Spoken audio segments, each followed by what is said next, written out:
and you're a yogi. I'm not a yogi. What are you? एक minute, हाथ दिखाओ। इजाज, तुम्हारे हाथ इतने बड़े, किसी पर हाँ, पड़े? ये एक आध दफ़ा हुआ है इंसिडेंट ऐसे कि इस्तेमाल करना पड़ा मुझे। प्रिंट छोड़ दिया। प्रिंट नहीं, वो बस जिसको लगता है वो फेंट हो जाता है। Allah. Okay, so let's suppose, mashallah, you're very tall and qad is a plus point and at the same time a disadvantage भी होता है ना? बचपन में सब आपको उम्र से बड़ा ही समझते हैं। नहीं, मेरी हाइट जैसे मेरी एज के साथ साथ बढ़ती रही है, लेकिन मुझे एक किस्सा याद आया इस पर।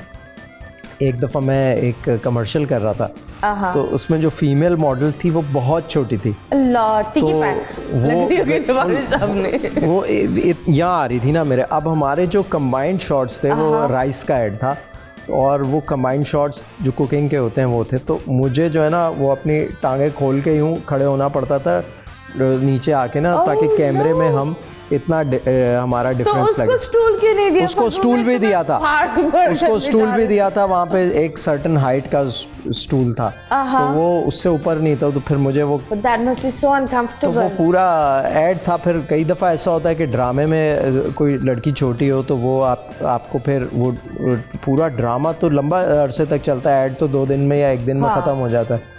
तो वो ड्रामे में कभी हो जाता है ना, फिर बड़ा मसला होता है। जब क्लोज़ लेने आते हैं तो वो फिर आप या तो वो लड़की उस पर खड़ी होती है, या फिर ये कि वो बैलेंस नहीं हो रहा होता, टाइम बड़ा वेस्ट होता है। फिर उसमें आप बैलेंस कराते हैं, ये करते हैं। तो वो इस तरह की चीज़ें हुई हैं बहुत। Oh lord. तो कभी ऐसे सोचा दैट यहाँ तो आई बिलीव कद का फ़ायदा ही नहीं उठाते जो लंबे चौड़े बच्चे होते हैं। Abroad they going to the basketball and ठीक ठाक वहाँ कमा भी सकते हैं। हाँ, कभी एक सोचा अगर तुम यहाँ पैदा नहीं होते, आउट ऑफ कंट्री पैदा होते, तुम क्या बनना चाहते? एक नया इजाज़ तुम कहीं दुनिया के किसी कोने में पैदा कर लो। मैं स्पोर्ट्स में ज़रूर होता, because I have been into sports when I was a kid. I was very fat.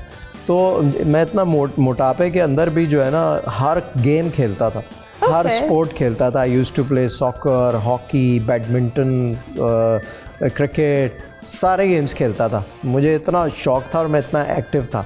तो मैं कहीं भी होता मैं स्पोर्ट्स ज़रूर करता कोई ना कोई। चलो, अच्छी स्क्वॉश बहुत खेली है मैंने। यहाँ क्रिकेट क्यों नहीं ज्वाइन किया? Europe cricket showbiz cricket team में हूँ मैं, और I am the opening bowler. क्यों नहीं ट्राई करी? यार उस वक्त किसी ने जो है वो होता है ना कि आपको पुश करते हैं, आपका सर्कल ऐसा होता है। उस वक्त ये होता था पढ़ो, पढ़ाई पे फोकस, पेरेंट्स की तरफ से ये होता है। स्पोर्ट्स के अंदर इनकरेजमेंट नहीं थी, और कोई कंपनी भी इस तरह की नहीं थी। बस हम लोग जो मोहल्ले के लड़के होते हैं हर गेम खेल रहे होते हैं। जो हॉकी का मैच टीवी पे आ रहा है तो हॉकी खेलनी शुरू कर दी उस दिन। ये क्रिकेट का कोई टूर्नामेंट शुरू हुआ तो क्रिकेट शुरू कर दी, फुटबॉल शुरू हुआ तो फुटबॉल। यहाँ अभी भी यही होता है। हाँ, अभी भी यही होता है। लोग सारे गेम खेलते हैं। तो वो मैं खेलता सब चीज़ें था, हर चीज़ आनी चाहिए यार। ये होता था कि यार ये किसी में ये नहीं होता था कि डर जाओ, नहीं यार ये नहीं खेलना, नहीं खेलूँगा। वो आता तो होता था, वो खेलता था। That's good. I think that बच्चों को I was a very sporty person. Sporty रखना चाहिए, क्योंकि अगर आप उनको जितना रूम में रखोगे, जितना अब ये होता है ना, अब सारे इंडोर गेम्स आ गए हैं तो बच्चों की फिजिकल हेल्थ, उनके मसल्स डेवलप नहीं होते, फिर आप बीमार होते हैं बच्चे। फिर वो जैसे जैसे एज बढ़ती जाती है तो वो एक्टिव हम देखते हैं ना। अभी भी मैं अपनी एज में अगर भाग रहा हूँ, रनिंग कर रहा हूँ, मैं पीछे कई सालों से ये सब करता आया हूँ।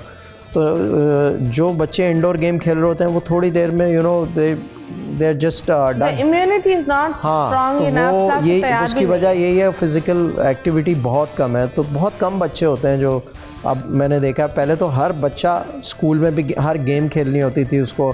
हम लोग स्कूल में स्पोर्ट्स होती थी तो हर गेम में पार्टिसिपेट कर रहे होते थे भाई। कभी ऐसा हुआ है कोई लड़की फिदा हो गई हो, बस इजाज़ चाहिए, दिन में भी चाहिए, रात में भी चाहिए, सपनों में भी इजाज़? हाँ, वो हुआ है, कई दफ़ा हुआ है। लेकिन उससे क्या होता है कि आप डर जाते हैं यार। कोई इतना पोजेसिव हो जाए ना तो आप डर जाते हैं कि भाई। एक तो वाक़या बताओ। एक वाक़या मुझे याद है कि वो जब मैंने मॉडलिंग, दिमाग में ना सारे सेंसर कर रहे हैं। नहीं सेंसर नहीं कर रहा, उसमें सेंसर करने की कोई बात नहीं है। मैं मॉडलिंग स्टार्ट की तो एक लड़की पता नहीं कहाँ से मुझे वो लेटर लिखती थी। उस वक्त ये सोशल मीडिया तो था नहीं, वो इतने 6-8 पेज के, और उसमें कौन पढ़े, तो मैं अब्बा से हर चीज़ डिस्कस करता था अपने, मैंने अब्बा को दिया, उसमें एक दिन लेटर में लिखा था अगर तुमने अब जवाब नहीं दिया तो मेरा नेक्स्ट लेटर मैं अपने खून से लिखूँ। अरे मैंने अब्बा को बोला ये कोई पागल वागल है। इससे आपस की बात है, अभी तक मुझे समझ में नहीं आया ये खून से लिखने का क्या तुक होता है भाई, लाल इंक ही इस्तेमाल कर। हाँ पता नहीं क्या, उसके बाद भी वो आते थे खून से भी शायद आया क्या आया, फिर मैं डर गया, मैं डर जाता था, मैंने कहा यार ये तो इधर आ ना जाए इधर, ये तो वो इस तरह। आपको हाँ पता है ऐसे काफी लोग को लगता है कि ये दीवानगी होती है, लेकिन this is a mental illness. Of course, तो वो आप जो है ना थोड़ा you take a step back कि भाई ये कौन है इसको। फिर वो आपसे मिलने आए? नहीं, बस लेटर आए और वो बस मैंने कभी जवाब नहीं दिया, कभी भी अगर जवाब दे देते कि भैया तुम क्या कर रही हो क्या है, तो वो तो फिर वो ऑकवर्ड सा हो जाता। हाँ,